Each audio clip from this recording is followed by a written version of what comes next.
آپ کو میں بتاؤں، آپ کو اندازہ نہیں ہمارے دل میں ہمارے بچوں کی کتنی محبت ہے۔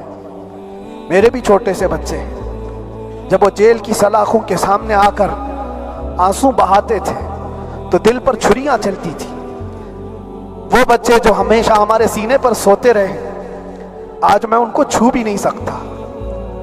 جب وہ سلاخوں کے پیچھے کھڑے ہو کر دور سے رو کر کے چلے جاتے 15 منٹ، تو کیا ہمارے دل میں بچوں کی محبت نہیں؟ کیا ہمارے گھر بار نہیں، ہماری بہنیں، ہمارے بھائی، ہماری ماں نہیں؟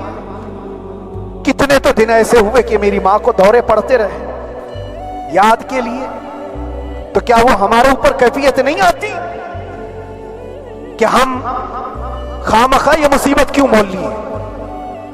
میری بیٹی تو جھگڑا کرتی اس بات کو کہ کیوں آپ اکیلے ہو، بہت سارے لوگ ہیں سب کا خیال کرتے ہوئے، لیکن میرے عزیزو یہ ان کی اپنی محبت ہے، سارا ایک پریوار اور اس سے زیادہ میرے شاگردوں کی ایک دنیا ہے۔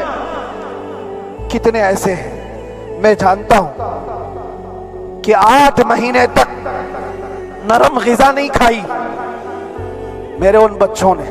میں جانتا ہوں ان کا صرف یہ خیال تھا کہ اندر پتہ نہیں جیل میں آپ کیا کھا رہے ہوں گے، ہم یہاں نرم غذا نہیں کھائیں گے، گوشت مچھلی نہیں کھائی، حالانکہ یہ کوئی چیز تمہارے اوپر واجب نہیں تھی۔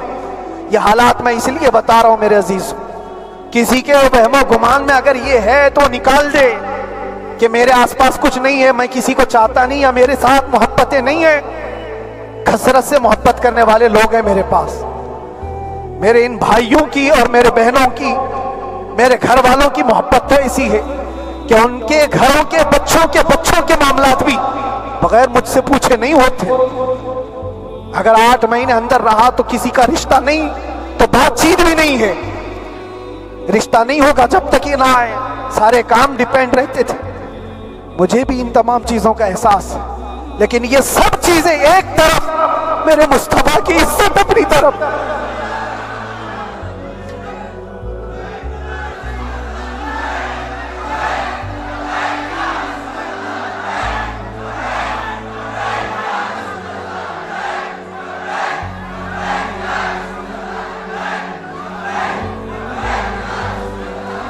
میرے عزیزوں، ہر ایک کے آنسوں کے قطرے میں نے دیکھے، بھائیوں کے، بہنوں کے، میرے پاس ملنے کے لیے میرے جو شاگرد آتے ان کے، یہ اکثر جب جیل کی دیوار پر آ کر کھڑے ہوتے، ان کی آنکھیں لال، یہ آنسو بہاتے 15 منٹ ملاقات کر کے چلے جاتے۔ آپ کو کیا اندازہ ہے اندر کے حالات ایک دن 1 سال کے برابر لگنے لگتا ہے، گھٹتے رہتے، لیکن ایک بات کا احساس بار بار ہوتا کہ یہ ساری محبتیں ایک طرف ہے، لیکن ہم جس کے لیے کھڑے ہوئے ہیں اس کی محبت میں کوئی سمجھوتا نہیں، اس کی محبت میں کوئی سمجھوتا نہیں۔ ایمان اسی کا نام ہے، لا یؤمن احدکم حتی اکون احب الیہ من والدہ وولدہ والناس اجمعین۔ تم میں سے اس وقت تک کوئی پورا مومن نہیں ہو سکتا جب تک کہ اپنی اولاد، اپنے مال دولت، اپنے ماں باپ، سب سے زیادہ اپنے رسول سے محبت نہ کرے۔ دعا یہی کرتے رہو جب حضور پاک کا معاملہ آئے تو ساری دنیا ایک طرف ہو جائے۔ میں نے ایک واقعہ پڑھا تھا اندر ہی، حضرت خالد بن ولید رضی اللہ تعالیٰ ایک قلعے پر اچانک حملہ آور ہوئے تھے۔ وہ قلعے میں موجود جو دشمنان اسلام تھے ان کی پارٹی چل رہی تھی، بڑے بڑے قالین، صوفے بچھے ہوئے، تشتوں میں قیمتی کھانے رکھے ہوئے تھے۔ خالد بن ولید کے ساتھ جو لشکر ہے، یہ تو وہ غریب صحابہ تھے جو پیون لگے کپڑے پہنتے، ایک کھجور پر پورا دن گزارتے۔ جب یہ اس قلعے پر حملہ آور ہوئے تو دشمنان اسلام جو تھے وہ مقابلہ کرنے کی ہمت نہ جٹا سکے، بھاگ گئے، سب سارا مال سب چھوڑ کر بھاگ گئے، بغیر کسی جنگ کے، بغیر کسی قتل قتال کے پورا قلعہ فتح کیا خالد بن ولید نے۔ اب سنو، جو صحابہ تھے وہ مال غنیمت جمع کر رہے تھے، کیونکہ یہ عرب کے لوگ ایسے مہنگے قالین نہیں دیکھے تھے، ایسے مہنگے صوفے، اتنی قیمتی غذائیں انہوں نے دیکھی نہیں تھی۔ سب جمع کرنے لگے، سب جمع کرنے لگے۔ خالد بن ولید نے کہا خبردار ہاتھ مت لگانا، سب ہٹ جاؤ۔ سب ہٹ گئے، چند صحابہ کو بلایا، یہ سب جمع کرو، اس کو آگ لگا دو۔ پورا مال غنیمت جو تھا آگ لگا دیا۔ تو جو صحابہ تھے وہ کہنے لگے کیا یہ اچھا ہوتا، یہ سب میں آپ تقسیم کر دیتے، یہ بہت قیمتی چیزیں ہیں، عرب میں ہم لے جاتے تو یہ بہت مہنگی چیزیں ہیں۔ خالد بن ولید نے کیا کہا جانتے ہو؟ کہا اگر تم کو بھی ان تمام چیزوں کی عادت لگ جائے تو تم بھی ویسے ہی بھاگو گے جیسے یہ بھاگے۔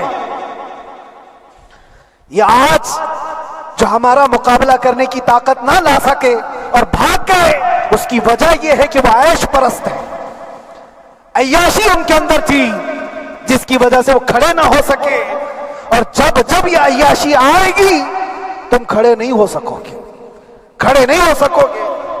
آج میں یہی بات دہرانا چاہتا ہوں، جو بہت بڑے چہرے لے کر بیٹھے ہوئے ہوں، وہ سیاسی اثر و رسوخ رکھنے والے بھی کمفرٹ زون میں رہنا چاہتے ہیں۔ میں چند لوگوں کو چھوڑ کر کہہ رہا ہوں، اکثر کا حال یہ وہ سوچتے ہیں کہ ہمارے اس دائرے سے نکلیں گے تو ہمارا عیش خطرے میں آ جائے گا، گھر بار خطرے میں آ جائے گا۔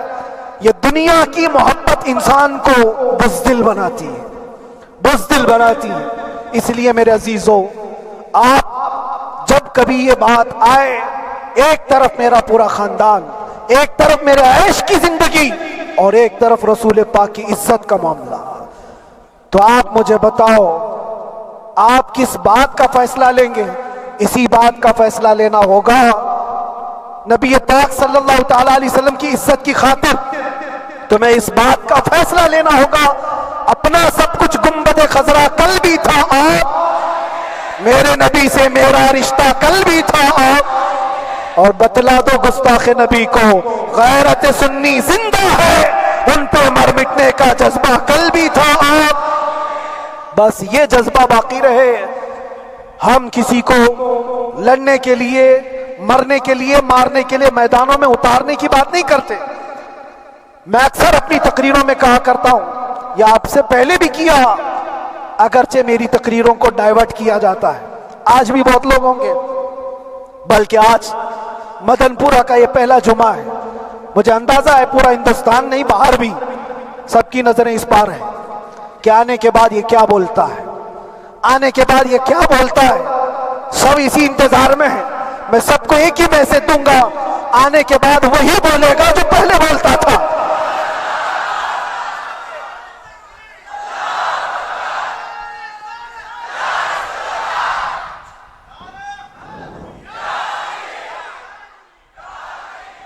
اگر کچھ غلط ہوتا تو ہمارے اس ملک عزیز ہندوستان کی سب سے اعلیٰ عدالت یہ نہیں کہتی کہ ان کے اسپیچ میں کوئی ہیٹ مسئلہ نہیں ہے، وہ ہمیں اندازہ ہے میرے عزیزوں۔ ہاں جہاں غلطی ہوگی ہم بھرے اعلان کے ساتھ کہیں گے کہ ہم سے یہ غلطی ہو گئی، ہم سے یہ خطا ہو گئی، زبان پھسل گئی، لیکن جو چیز نہیں ہے تو اگر تم زبردستی اس کو کہو گے تو یہ ہم نہیں مانتے۔ ہاں بس اتنی دعا میرے حق میں کریں کہ جتنی بھی زندگی باقی ہے، جتنی زندگی باقی ہے، اللہ تبارک و تعالی حضور پاک کی محبت اور ان کی عظمت کی حفاظت کے لیے جیتے مرنے کی توفیق عطا فرمائے۔ ہمارا کام صرف اتنا رہ گیا، جو میسج دینا تھا وہ ہم نے دے دیا۔ اب جو حالات آ رہے ہیں میرے عزیزوں، آپ سب کے لیے بھی میں یہ گزارش کروں گا، دین کی طرف آ جاؤ، سچائی کی طرف آ جاؤ، ورنہ گاجر مولی کی طرح کٹ جاؤ گے، ختم ہو جاؤ گے۔ دین کی طرف آؤ، سچائی کی طرف آؤ، اور اسلام نے کہیں پر بھی تمہیں کسی طرح کے آتنک اور دہشت کی تعلیم نہیں دی ہے، کہیں پر کسی ٹیررسٹ کی کوئی بھی تعلقات کی۔ کہیں مجھے کوئی بات بتا دو، اگر کوئی مسلمان اس طرح کی حرکتیں کر جاتا ہے جس کو یہ لوگ بدنام کرتے ہیں، تو ہم سمجھتے ہیں اس کا اسلام سے تعلق نہیں ہوگا۔ اسلام سے تعلق ہوتا تو اس کے اندر صدیق اکبر اور فاروق اعظم کی ادائیں ہوتی۔ آج آپ کو وہ معاشرہ زندہ کرنے کی ضرورت ہے۔ میں نوجوانوں سے کہوں گا، بہت دن گزار لیے، ٹک ٹاک پر مجرے، اور تمہارے اس انٹرنیٹ کی دنیا پر جس طرح تم نے آوارگی کر لی ہے، اب وقت کم بچا ہے، آ جاؤ میرے نبی پاک کی گنبد کی چھاؤں میں، عزت وہیں پر ہے، انہی کے قدموں میں عزت ہے، اور یہاں پر بھی ہے اور آخرت میں بھی ہے، آخرت میں بھی ہے۔ بس اس عزت کے لیے آپ سب سے میں گزارش یہ کروں گا، سچائی کی طرف واپس آ جاؤ، سچائی کی طرف واپس آ جاؤ۔ جو تمہاری نمازیں باقی ہیں اس کو پوری کر لو، اس سے پہلے کہ دنیا تم پر نماز پڑھ دے، اس سے پہلے کہ تمہارے جنازے کی نماز پڑھی جائے، اپنی نمازیں کمپلیٹ کر لو۔ اور علماء ذوی الاحترام کا ادب و احترام اپنے اندر رکھو۔ صرف اس بات کے لیے آپ کو میں احساس دلانا چاہتا ہوں کہ مجھے جس راستے سے گزارا گیا، جتنے دن قید و بند کی صحبتیں گزاری گئی، یہ صرف یہ میسج دینا تھا کہ پھر اس مولانا کا یہ ہو سکتا ہے تو چھوٹے چھوٹوں کی کیا کر دیں گے، ایسا اگرچہ آ جائے موقع تب بھی گھبرانے کی ضرورت تھی۔ آپ کو پتہ ہے اس ملک عزیز ہندوستان کی آزادی میں 30,000 علماء کو پھانسیوں پر لٹکایا گیا، انگریزوں نے 30,000 علماء کو کشمیر سے لے کر دلی تک ہر درخت پر ایک عالم کی لاش لٹکتی تھی۔ انہوں نے قربانیاں دی ہیں، قربانیاں بزرگان دین کے علماء ذوی الاحترام کی ہوئی ہیں۔ یہ اور بات ہے کہ اس جنریشن نے آج ہم کو دیکھا تو ان کو بہت بڑا لگتا ہے، یہ کوئی بہت بڑی بات نہیں تھی، بہت بڑی بات نہیں تھی۔ اس پروسیس سے بہت سارے علماء کو گزارا گیا ہے۔ سرکار مجاہد ملت رحمت اللہ تعالی علیہ ایمرجنسی کے زمانے میں 18 مہینے تک قید میں گزارے، 18 مہینے تک ایمرجنسی، وہ بھی ڈکٹیٹر کا زمانہ تھا، اس زمانے میں بھی آپ اندر رہے، لیکن باہر آنے کے بعد نہ آپ کے مشن میں کوئی کمی آئی، نہ آپ کی زبان میں کوئی لکنت آئی۔ اللہ والے جو ہیں وہ اللہ کی رضا کی طرف اور رسول پاک کی رضا کی طرف ہوتے ہیں۔ ہم سب بھی اس مشن کو آج یہاں سے زندہ کرتے ہیں، جہاں سے ہم چھوڑے تھے وہیں سے آگے بڑھتے، جہاں سے ہم چھوڑے تھے وہیں سے ہم آگے بڑھتے ہیں۔ کسی کو اگر کچھ برا لگتا ہے تو وہ اس کے سمجھ کا قصور ہے، اس کے فہم کا قصور ہے۔ ہم نے کسی کو ٹارگٹ کر کے کبھی کہا نہیں، بلکہ یہ تو کامن بات ہے، ایک تو کامن کہی جانے والی بات ہے۔ فخر سے اگر کوئی آدمی اپنے گھر میں کہے کیا بات ہے مولانا آج صبح سے تمہارے گھر میں کچھ ہلچل نہیں ہے، کچھ ہلچل نہیں ہے، ہو سکتا ہے تمہارے گھر میں کوئی نہ ہو، تم اکیلے بیٹھے ہو، بیوی کہیں گئی ہے، ماں کہیں گئی ہے، گھر میں کوئی بنانے والا نہیں ہو، گھر میں خاموشی ہے، تو تم اگر اس کو جواب دے دو کہ کچھ دیر کی خاموشی ہے، شام میں آ جائے گی، کچھ دیر کی خاموشی ہے شام میں آ جائے گی، تو کیا گناہ کیا، کیا گناہ کیا؟ اس کے حالات پر وہ بول رہا ہے، اس کے گھر میں خاموشی ہے اسی لیے بول رہا ہے۔ ہم نے بھی اسی لیے کہا کچھ دیر کی خاموشی، اس لیے کہ ہم جانتے ہیں اسلام وہ نہیں ہے جو یہاں دکھ رہا ہے آج، اسلام تو وہ تھا جو صدیق اکبر کے زمانے کا تھا، اسلام تو وہ تھا جو فاروق اعظم کا تھا، اسلام تو وہ تھا جو عثمان غنی اور حیدر کرار کا تھا۔ تو وہ جو ہلچل تھی وہ خاموش ہے، صلاح الدین ایوبی کا دور تھا، وہ اسلام کی ہلچل تھی۔ تو میرا گھر آج خاموش ہے، اس لیے تو میں پکار کر کے رہا کچھ دیر کی خاموشی ہے، اور ہمیں اپنے رب سے یقین ہے یہ خاموشی ایک شام ٹوٹے گی، کوئی صلاح الدین آئے گا۔ اور اللہ تبارک و تعالی ہم سب کے اس عزم اور حوصلے کو زندہ رکھے، اور آپ سب کی محبتوں کو سدا سلامت رکھے، اور میرے آقا صلی اللہ تعالی علیہ وسلم کے قدموں پر مر مٹنے کی ہمیں توفیق عطا فرمائے۔ وآخر دعوانا الحمدللہ رب العالمین، لبیک یا رسول اللہ۔